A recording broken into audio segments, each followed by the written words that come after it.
Before we dive in, let me ask you something.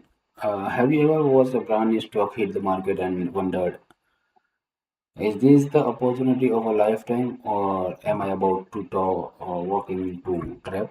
Have you ever bought a stock because everyone was hyped about it, only to watch it bleed out while you sat there confused? And here is the big one. And do you even know how to read the chart well enough to protect yourself before it's too late? If you answered yes to any of these, you are in exactly the right place. Because today we are breaking down one of the most talked about stock launch in recent memory, SpaceX. And we are going to tell you whether you should buy it, sell it, or run the other way. And on top of that, we are going to walk you through the entire market right now. Stock, gold, oil, Bitcoin, bonds, everything. By the end of this video, you will know exactly how to think about every single one of them. Can we start? Let's go. Okay, so all right, SpaceX just went public, and the internet is absolutely losing its mind over it. Elon Musk rockets, Starlink, and the whole package. People are fired up, but here is the cold hard truth that most people joining in right now do not want to hear.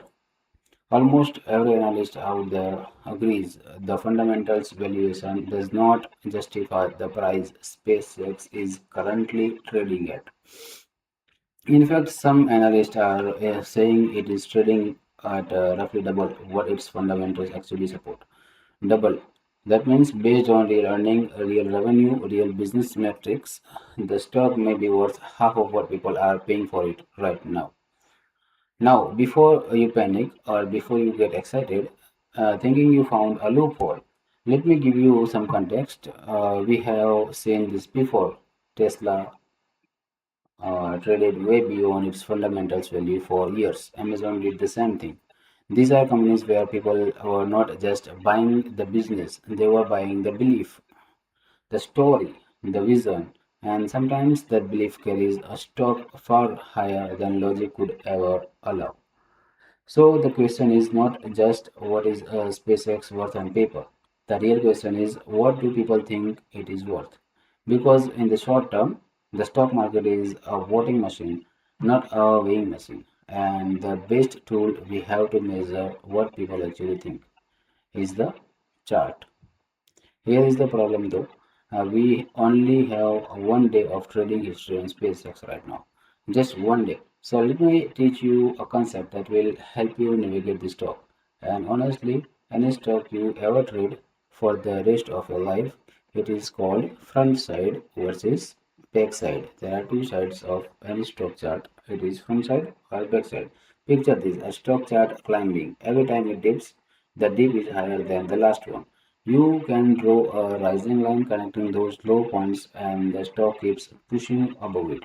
That is the front side. The buyers are in control. Optimism is winning. That is where you want to belong, meaning you want to own the stock. But the moment that rising trend line gets broken, the moment the stock dips below it and cannot recover, you have flipped to the backside. Now the seller are in control. Pessimism is winning, and the stock is more likely to go lower than higher.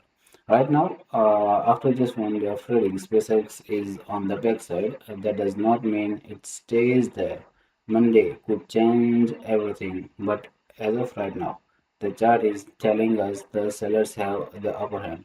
So what do? You wait, only wait. You wait for the stock to break that downtrend from a rising low point. When that happens, that is your signal to get back in. Until then, caution is your best friend.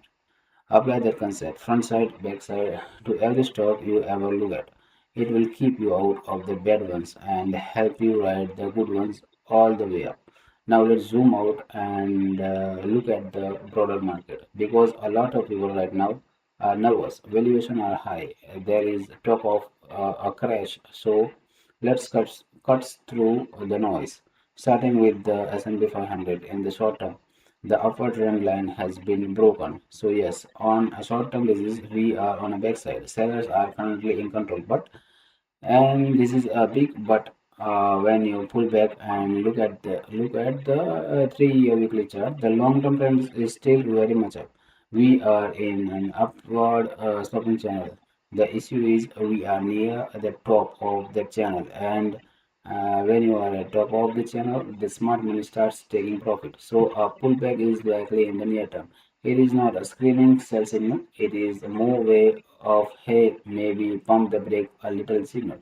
The NASDAQ 100, the same story. Huge gains, recently trend line broken in the short term. When that happens, stocks typically go into what we call base building, a sideways choppy period before the next big move. So if you are heavy in tech stock, be aware. Many of them are extremely extended to the upside right now. Defensive is the word I would use.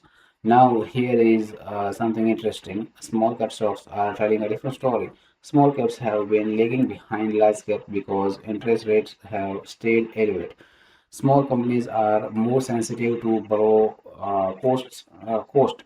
But here is the thing: the small cap chart still shows rising bottom. Buyers are still in control. It is less overextended, less risky. If interest rates start coming down, small caps could be the next big opportunity. Hey, real quick, if this is kind of market breakdown is exactly what you needed to hear, do yourself a favor right now and hit the subscribe button, because every single week this channel break down what is actually happening in the market. Not fluff, no hype, just real analysis. You can actually use it, hit subscribe button, and you do not want to miss what is coming next week. All right, let's talk about a few more key market. Canadian stocks actually looking pretty solid. The trend is up and now new high being made, rising bottoms. Both short-term and long-term charts look healthy. One thing is to gold, which has heavy influence on the Canadian market. And speaking of gold, it has been weak lately after getting extremely overextended to the upside earlier this year. Gold has been in a falling top cycle, meaning lower high and lower lows. The sellers are in control. It is actually getting oversold right now, which means we might get a small bounce in the next few days. But the bigger picture, gold is drifting toward its long-term trend line support.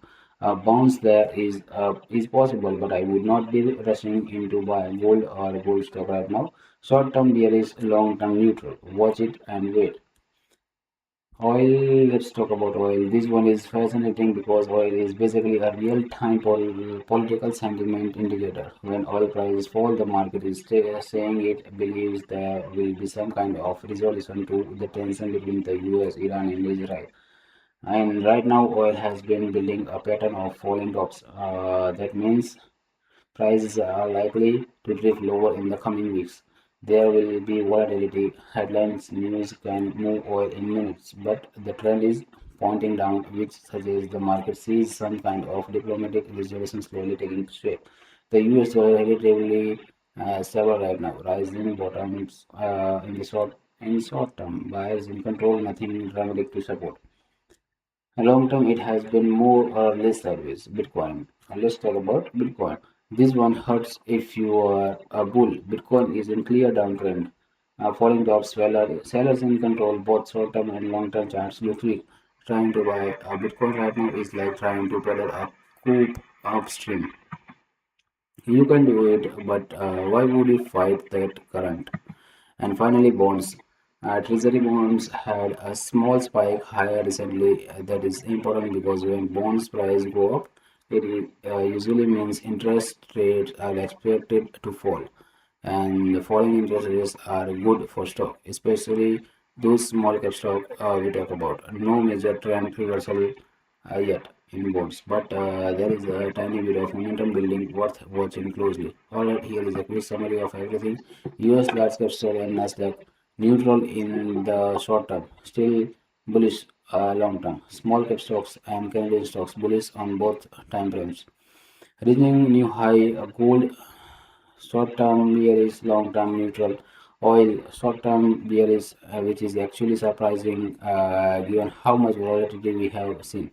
But momentum is clearly showing. US dollar short-term bullish, long-term neutral. Bitcoin bearish on both time frames, and bonds are neutral on both time frames, but worth watching. Now let me leave you with one more gem. This week's trade of the week. And it is a perfect example of how powerful it is to focus on abnormal activity in the market.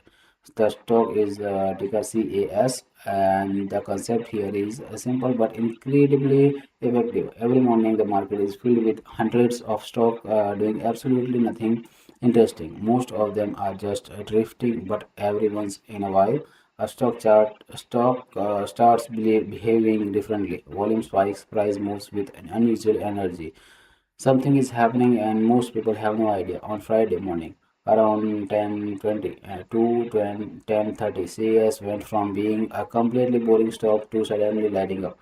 Volume power pole in the stock started moving with conviction, and for traders was for exactly that kind of signal that was the green light.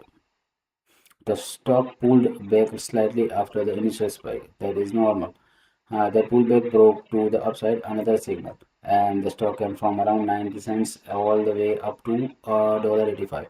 That is essentially a double in one trading session. Then it pulled back to its trend line, bounced again, and made another run towards the high. That is the power of tracking abnormal activity. You are not guessing, you are not hoping, you are watching the market tell you through volume, through price behavior, through momentum, that something really is happening with this stock. Combine that with your front side and back side awareness, and you have got a framework that can genuinely change the way you trade. So here is what I want you to take away from today. SpaceX is exciting, but exciting is not the same as profitable.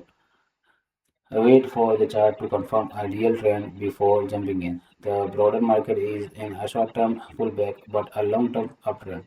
This is not the time to panic, but it is time to be selective and always let the chart guide you. Rising bottoms means buyers are in control. Falling tops means sellers are. Front side means go. Back side means wait. The market reward patience and punishes emotion. Remember that next time you see a shiny new stock go public and everyone around you start losing their minds.